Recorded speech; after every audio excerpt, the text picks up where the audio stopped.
ঈদের ছুটিতে পর্যটকদের পদচারণায় মুখর রাঙামাটির বিনোদন কেন্দ্রগুলো।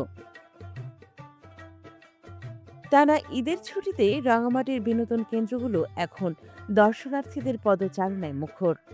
প্রাকৃতিক সৌন্দর্য উপভোগ করতে ঈদের দিন থেকেই রাঙামাটি ভ্রমণ করছেন হাজারো পর্যটক। মঙ্গলবার ২৪শে মার্চ রাঙামাটির ঝুলন্ত সেতু, পলয়েল পার্ক ও আরণ্যকে দর্শনার্থীদের ভিড় দেখা গেছে। ঈদের চতুর্থ দিন সরজমিনে গিয়ে দেখা যায় পর্যটকরা দলে দলে ভ্রমণ করছেন ঝুলন্ত সেতুতে। শুধু ঝুলন্ত সেতুতেই তাদের ভ্রমণ সীমাবদ্ধ নয়, নৌঘাট থেকে ইঞ্জিন চালিত নৌকা নিয়ে কাপ্তাই হ্রদে নৌবিহার করছেন তারা। হ্রদ পাহাড়ের সৌন্দর্য যেন তাদের যান্ত্রিক জীবনের একঘেয়েমি ভাব দূর করছে। রাঙামাটি এই প্রথম এখানে আসছি ঝুলন্ত ব্রিজে, তো অনেক ভালো লাগতেছে। মানে অবিশ্বাস্য, অনেক সুন্দর সুন্দর ভিউ। এখানে এসে অনেক ভালো লাগলো। এখানে এই প্রথম আসলাম, ঠিক আছে। এসে আপনার লেকে ঘুরলাম, তারপর আছে ঝর্ণার ওখানে গেলাম, এখন এই যে ঝুলন্ত ব্রিজের এখানে আসলাম, সাথে ওয়াইফকেও নিয়ে আসলাম। তা ঈদের এই মুহূর্তটা অনেক আসলেই ভালো লাগার মতো।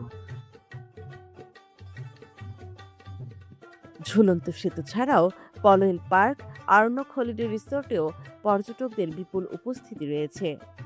শিশুরা টয় ট্রেন ও দোলনাতে চড়ে আনন্দ উপভোগ করছে। সো অনেকদিন পর আসলে আমরা ঈদের বন্ধ পাই, তো এই বছর বন্ধটা আমার কারণে স্পেশাল, কারণ আমার মামারা এসেছেন অ্যান্ড দেন আমরা অনেক জায়গায় বেরিয়েছি। আর যদি পর্যটকদের উদ্দেশ্যে কিছু বলতে চাই তাহলে বলবো অবশ্যই রাঙামাটি বেড়াতে আসেন, ভ্রমণ করে এবং অবশ্যই পরিষ্কার পরিচ্ছন্ন রাখেন। Thank you. রাঙ্গামাটি বেশ কয়েকটি দর্শনীয় স্থানে আমরা ঘুরেছি, আমাদের কাছে খুব ভালো লেগেছে। বিশেষ করে পলয়েল পার্ক খুব সুন্দর, প্রকৃতি অপরূপ সুন্দর, আমাদের কাছে খুব ভালো লেগেছে। হ্রদের শান্ত জল ও সবুজ প্রকৃতি দেখে বিমোহিত হচ্ছেন পর্যটকরা। রাঙামাটি পর্যটন হলিডে কমপ্লেক্সের ব্যবস্থাপক আলোক বিকাশ চাকমা জানান, ঈদের লম্বা ছুটিতে অন্যান্য বছরের জন্য এবছর ব্যাপক সংখ্যক পর্যটক আগমন করছে। আশা রাখি এ দ্বারা আগামী ৩০ তারিখ পর্যন্ত চলবে। আমাদের যে কাঙ্ক্ষিত রেভিনিউ তার লক্ষ্যমাত্রা অনুযায়ী আয় হবে বলে আশা রাখি।